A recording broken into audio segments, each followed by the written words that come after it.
আমরা টাকা না পেলে ঈদ করবো কেমন? আমার কি ঈদ আছে? আমরা তো বেতনই পাই নাই। কি হবে, আমাকে বেতন দেওয়ার কথা, আমাদের বেতন এখনো পাইনি। আমরা টিএনজেড এর লোক 2 মাসের ফেব্রুয়ারি মাসের আর মার্চ মাসের বেতন এখনো পাইনি। আমরা জানুয়ারি ফেব্রুয়ারি মার্চের বেতন পাই না, বোনাস নাই, কোনো কিচ্ছু নাই, আমরা কোনো কিছুই পাই না। আজকে বিগত এই জায়গায় আসতে 6 দিন আমরা এই জায়গার অবস্থান করতেছি এই শ্রম মন্ত্রণালয়ের সামনে। আজকে বিগত 6 দিন, এই 6 দিন যাবতে কোনো ডিসিশন দেয় নাই। আজকে আমাদের কর্মসূচি ছিল যে আজকে 4টার ভিতরে আমাদের সকল পাওনা দাওনা মালিক বুঝিয়ে দেবে, কিন্তু আমরা এখন পর্যন্ত সে পাওনা দাওনা কোনো কিছুই পাই নাই। 3 মাস হলে আমরা বেতন পাই না, ঈদের বোনাস পাই না, ছুটির টাকা পাই না।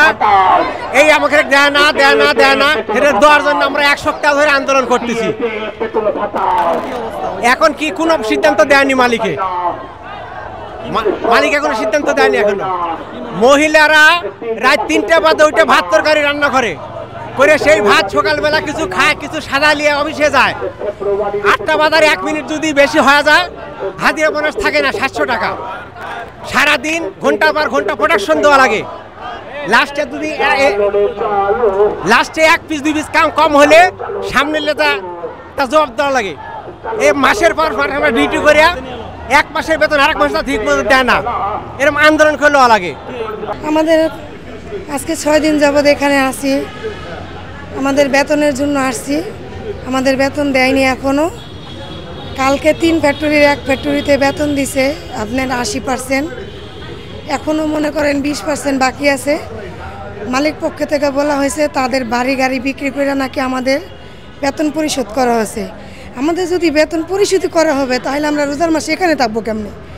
আমরা এখন বাড়িতে যাওয়ার কথা, আমাদের ছেলে মেয়ে নিয়ে ঈদ করার কথা, কিন্তু আমাদের 2 ফ্যাক্টরি 3 ফ্যাক্টরি 1 ফ্যাক্টরিতে 80% দিছে, এখনও 20% বাকি আছে। এখনও আমাদের আপনার ফেব্রুয়ারি বেতন, মার্চের বেতন, বোনাস, ছুটির টাকা, আমাদের আরও 15 দিনের ভাতা ওগুলা বাকি আছে। আমাদের তো টাকাই দেয়নি, তাহলে আমরা কি নিয়ে যাব? আমাদের ঘর ভাড়া, দোকান বাকি, আমাদের ছেলেদের মেয়েদের স্কুল বাকি। আমরা এই 3 মাস ধরে কিছু করতে পারি নাই। আমরা এখন কি নিয়ে বাড়িতে যাব? আমাদের যে আসা যাওয়া গাড়ি ভাড়া আমাদের মানুষের থেকে ধার করে নিছি, ওগুলাই তো আমরা দিতে পারবো না। 80% ঢুকছে, আরও 20% ঢুকছে না। 1 মাসের ফুল বেতন হন আমাদের ঢুকছে না। আমাদের হাতে যা টাকা পয়সা ছিল সব তো শেষ হয়েছে। এখন মানে আজকে কি যে ডিসিশন করবো, আর আছে মাত্র 1 দিন, মানে 1 দিন আছে না, 1 দিনে হারা কি করবো? আমরা আইসি গেছে মানে রবিবার থেকে যেখানে আইসি আমরা 1 দিন বাসায় গেছি না। আমাদের শরীরেও খুব অসুস্থ, আমরা ঢাকা ভর্তি করছিল, আমি অনেক অসুস্থ হয়ে গেছি। ওই যে কেবল কাটবো এই জায়গায় রাস্তাঘাটে থাকতেছি, এই যে এখানে আশ্বাস দিতে আছে যে টাকা পয়সা না পাই আমরা খালি হাতে বাড়ি যাবো না, দরকার পড়ে এই জায়গায় ঈদ করবো।